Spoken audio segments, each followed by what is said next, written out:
What is going on, ladies and gentlemen? Today we have an interesting video. I have a Primary Weapon Systems MK116. The lower on this is a mod 2, the upper is a mod 1, so it's a little mixed match. On this side here I have a Daniel Defense DD4 RIII, and we're going to compare them. Now, I know there's a little bit of a difference in price range, couple $100, and there's a big difference in the operating system of these guns, and that's part of the reason I wanted to compare them.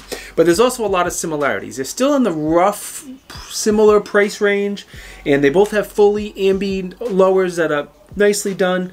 And I gotta send this Daniel Defense back to Daniel Defense today, but before I do that, I want to turn on the camera, do this quick video with no notes. So if I forget anything, don't be angry, just drop it down in the comments. Me doing a video without notes is always interesting. Let's start with the furniture. We're going to go Daniel Defense first with everything. So Daniel Defense has nice furniture. There's a lot of people out there that don't like it for some reason, but I am a fan of it. It has like this plastic over mold type texture to it. The stock has spots for a sling, couple different spots. The grip has a locking compartment underneath. I'm a big fan of Daniel Defense furniture, but I understand it's personal preference. The PWS came with Bravo Company, which is another great one. I used to use Bravo Companies on all my rifles. The stock, again, has a QD slot. The grip has a very nice texture, a locking compartment. The foregrip on the front I added because I had it laying around. They're both good either single way, but if I had to pick one, I give a slight nod to the Bravo Company furniture over the Daniel Defense, but again, that's really personal preference. The castle nut I want to mention. The Daniel Defense is a pretty standard castle nut. It's staked nicely, no issues there. The PWS is a ratcheting system, so it ratchets down on itself, and I thought that was kind of cool, kind of unique, and there's one different I wanted to point out. Don't know enough about it to say if there's advantage of one or the other, but it's definitely a difference. They both have a slot for a QD sling on the end plate there as well. Now, the ambi controls. Let's start with the charging handle. The PWS comes with a Radian Raptor, which is a great charging handle. The left side of the control is a little smaller than the right if you care, but it's a great charging handle, no problems. One of my favorites. Daniel Defense, I don't know if they're making these or not, but it's their own brand charging handle, and it's extremely nice as well. Both handles are about the same size. It has a really big lip to limit some of the gas coming back in your face, which is good because the Daniel Defense is a gas gun and the PWS is a long stroke gas system. We're going to talk a lot about that at the end of the video, but it is nice that it has that big lip to limit some of the gas coming back in your face. Now the controls. The magazine release is very similar, where you have a standard mag release on one side. The other side for you lefties is there's a little tab underneath the that will allow you to use it as a lefty. The Daniel Defense might be a little bit easier to reach the mag release on the left side of the gun as it's extended out a little bit. Now the bolt catch and bolt release on the PWS is extended, and those are a little bit bigger. So both on the left and the right side of the gun, the PWS controls for the bolt catch and the bolt release are oversized. They're bigger. They're a little bit easier, especially locking the bolt to the rear on the Daniel Defense as a righty. That tab is extremely small. Safeties are very similar. Again, they're ambi safeties. The only thing I want to point out on the PWS, on the if you're a right hand where your trigger finger is, that safety is a little bit smaller, so it's not going to dig into your trigger finger.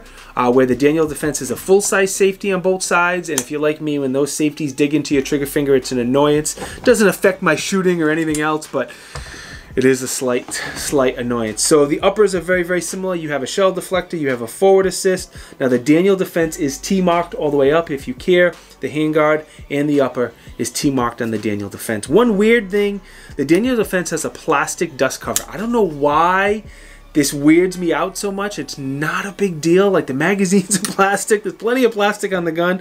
Just magazine dust covers are weird to me for some reason, and I can't get over it. The PWS on the lower has a much bigger flared mag well. So if that's something important to you, again, I'm just pointing out the differences. So we're going to take a 2-second break on the trigger so you can see and get up close and personal. The triggers are kind of similar. I personally prefer a flat face trigger, but both of these triggers are more than capable. I think the PWS has a slight advantage, but let's take that 10-second break, get up close and personal, and you can decide that for yourself.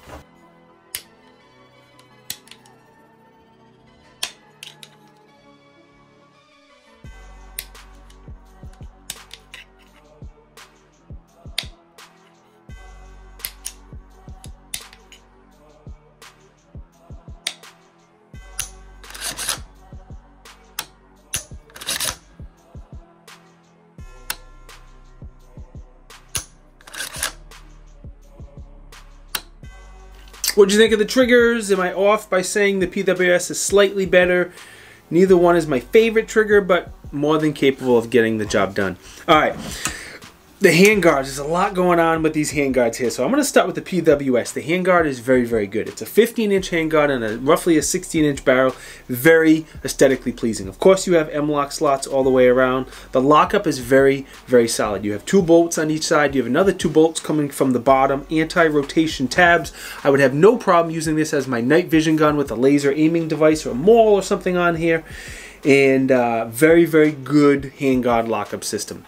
The reason I say it's good because the Daniel Defense R3 has one of the best production level handguard lockups and features ever made. Like the R2, the R3, the quad rail version of this has been used in militaries all around the world, and it's one of, if not the most solid lockup for a production level handguard. You have 2 bolts going from the rear to the front, sorry, 4, and then you have 2 bolts going from the front to the rear, and it is just a very, very solid lockup. On top of that, with the Daniel Defense, you have 4 screws you can take out, and it's a 2-piece rail design. You can add in a grenade launcher.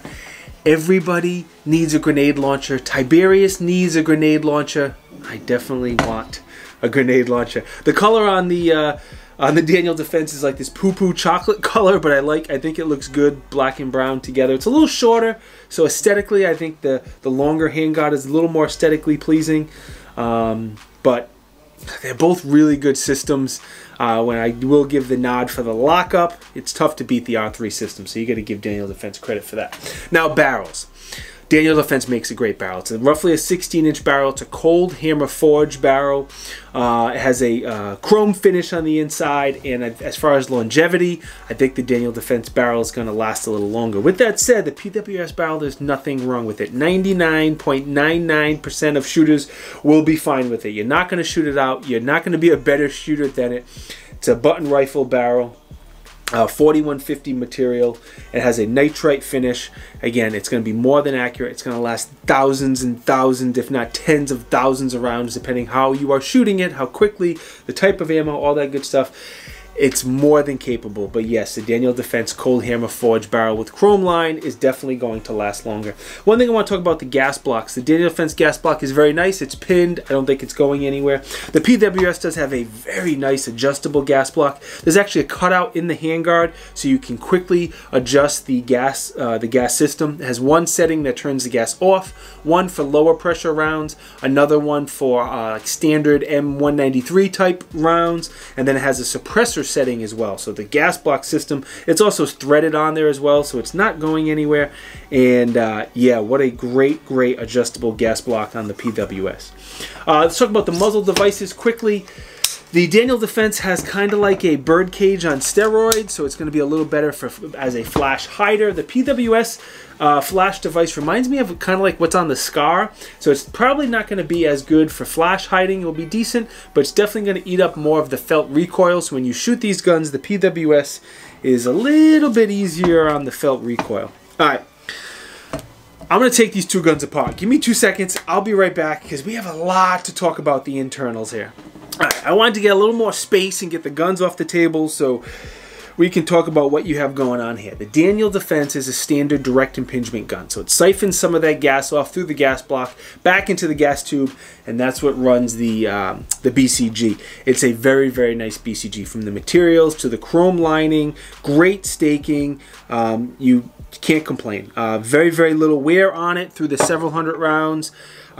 Standard stuff, but extremely nice. Now, the PWS, I want to spend a minute talking about it because it's a long stroke gas system. It's kind of a AK mixed with an AR. So when it siphons off a little bit of that gas, you don't have gas going back through the gas tube. That gas just pushes on this piston, and that's what runs the system. So it's probably going to be a cleaner system because you're not introducing all of that gas back into the gun. The disadvantage, you do have some proprietary parts. From where the gas key would be all the way forward, the long stroke piston is all proprietary. The rest of the BCG is pretty standard stuff. Now, you do have a spring on the bolt itself, but your bolt, your cam pin, your carder pin, your firing pin, think I mentioned everything. And the carrier, all that stuff is standard material. And I definitely want you to take a second and take a look at the wear on the PWS bolt, and it's not bad at all. I want you to look at it because a lot of short stroke gas systems have a lot of premature wear on the bolt, and this being a long stroke gas system, there is very, very little wear, and that's one advantage of the long stroke gas system. Wow, I'm talking a lot. Let's quickly talk a little bit about testing. I've had these rifles for about the same period of time, since late summer.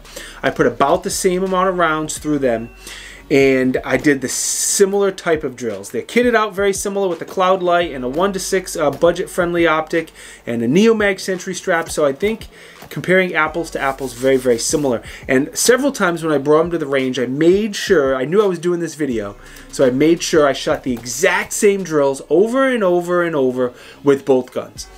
And there's not much to complain about. There's not anything drastically different, but there's something about the controls and the feel of the PWS that I like a little bit better.